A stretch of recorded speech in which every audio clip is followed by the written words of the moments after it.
సావు. ప్రభు నమ్ముకున్నాక అంతే నీ బతుకు. నేను వెళ్ళిపోతున్నా కొట్టుకాడు, కానీ వీడి బ్యాగులు పట్టుకొని కార్డు పట్టుకు వెళ్దు, కానీ వచ్చి టచ్ చేసింది. ఈడే కొట్టుకాడికి వెళ్తాడు రా నాయన, కింద పడి దొల్లేతమే. మరి మన పరిస్థితి ఏంటి? కార్డు లేదు, కాటు లేదు.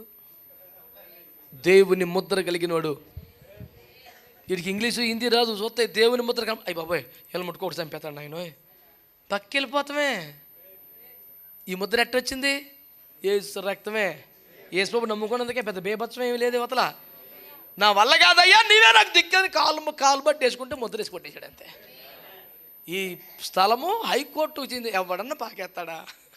ఆ ఒక్క బోర్డు పెట్టాక ఫలాని వ్యక్తిని పెడితే ఎవరిని ట్రై చేస్తాడు, కానీ హైకోర్టు పోయి కోర్టు వాళ్ళు భూమికి వెళ్తామా?